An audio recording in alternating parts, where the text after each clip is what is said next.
I've managed to pinpoint several key differences between my childhood and that of pretty much everyone else in the entire fucking world. I call these points 11 things most people have never even experienced or could even have possibly imagined, but that totally happened to me because apparently I did something awful in a former life that I'm still being punished for. Number 1. Most people have never stood inside a dead animal. Unless you count that time when Luke Skywalker crawled inside that tauntaun to keep from freezing to death, which I don't because Star Wars is not a documentary. If you're easily grossed out, I recommend skipping this entire section and going straight to Chapter 5. Or maybe getting another book that's less disturbing than this one. Like one about kittens. Or genocide. Still there? Good for you. Let's continue. I remember as a child watching the Cosby Family prepare dinner on TV and thinking how odd it was that no one was covered in blood, because this was a typical night at our house. My father, an avid bow hunter, would lumber inside the house with a deer slung over his shoulder. He'd fling it across the dining room table, and then my parents would dissect it and pull out all the useful parts like some sort of terrible piñata.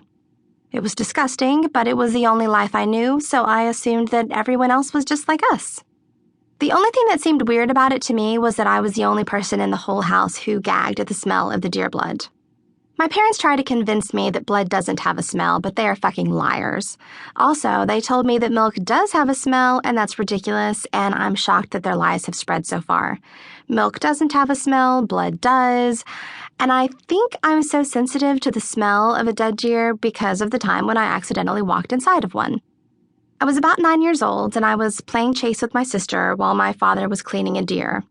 I'm going to interrupt myself here for a small educational explanation about what it means to clean a deer. Cleaning a deer for people who are sensitive members of PETA.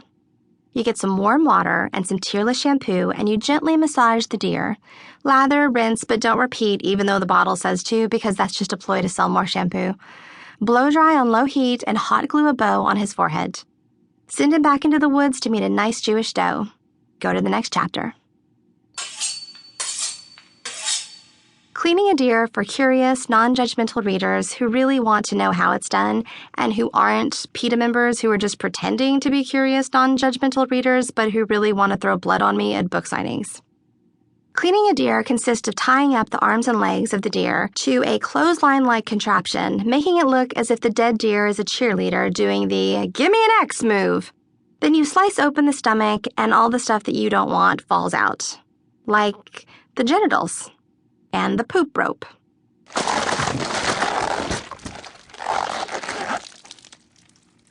Cleaning a deer for people who clean deer all the time. I know, right? Can you believe that there are actually people who don't know this shit? Weird. These are probably the same people who call the poop rope the intestines. We all know it's a poop rope, people. Saying it in French doesn't make it any less disgusting. Anyway, my dad had just finished cleaning out the deer when I made a recklessly fast, ninja-like U-turn to avoid getting tagged by my sister, and that's when I ran right the fuck inside of the deer. It took me a moment to realize what had happened, and I stood there, kind of paralyzed and not ninja-like at all. The best way I can describe it is that it was kind of like I was wearing a deer sweater. Sometimes people laugh at that, but it's not an amused laugh. It's more of an involuntary, nervous giggle of what the fuckness. Probably because you're not supposed to wear deer for sweaters. You're not supposed to throw up inside of them either, but that doesn't mean it didn't happen. I'd like to think that my father threw that deer away because I'm pretty sure you're not supposed to eat food you've worn or vomited into.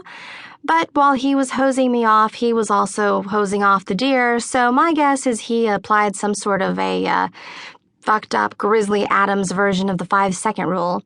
You know, food on the floor is still edible as long as you pick it up within 5 seconds, unless it's peanut butter and then the 5-second rule is null. Or if it's something like dry toast, the 5-second rule is extended to a week and a half, because what's going to get on dry toast? Nothing, that's what. God, I should totally write a whole book about the 5-second rule. That should be the follow-up book to this one. The 5-second rule as it applies to various foodstuffs. Brilliant. But now I've forgotten what I was talking about. Oh yeah, throwing up inside the deer sweater, right. And that's why I still suspect that my dad took home the horribly defiled deer sweater to eat.